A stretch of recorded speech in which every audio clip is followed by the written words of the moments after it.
Mi smo se danes zelo s težkim srcem poslovili od Stafrauta. V bistvu nam je bilo res tako všeč, tako da smo ostali 15 dni. Res smo ful šparali z vodo, tako da v 15 dneh smo pač pokurali celo, to je 200 litrov, kar je kar dobra statistika. Ampak ja, danes jutri pa je res dokončno zmanjkalo, tako da nismo imeli več izbire, kot da pač gremo naprej. Ja, tako da najprej smo se zapeljali v mesto, kjer sva dofilala vodo. Sicer sva nafilala samo en tank, se pravi dobre pol vode, zaradi tega, ker je tako slabo tekla, da bi mogla, če bi hotela celo nafilati, tam stati 1 uro, pa se nama ni dalo, tako da bova nekje druge, kjer bo boljši pretok.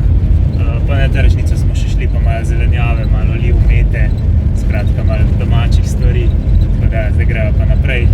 Danes bomo šli v en kanjon, pa je, da je kar lepno, bomo videli. V bistvu gremo zdaj nazaj malo proti jugu, pa se bomo pa spet proti severu obrnili.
Tale kanjon danes nama je bil ful všeč, v bistvu na splošno nama je Anti-Atlas res definitivno veliko lepši od Atlasa, zaradi tega, ker so glih tako ful visoke stene, lepi kanjoni, ampak za razliko od Atlasa so pač v dolinah oziroma pri tleh še oaze, tako da te palme so res ful lepe, tako da je bil res lep sprehod.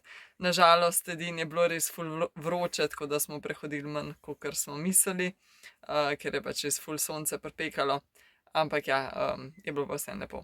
Ja, pa smo se kar nazaj sem na isti prostor zapeljali, to je, mislim, da 3 kilometre nad to oazo, kjer smo štartali pot, tako da sva pol bila še tukaj cel dan, oprala sva še cunje, zdaj morajo pa delati, pa bo pa že konec dneva.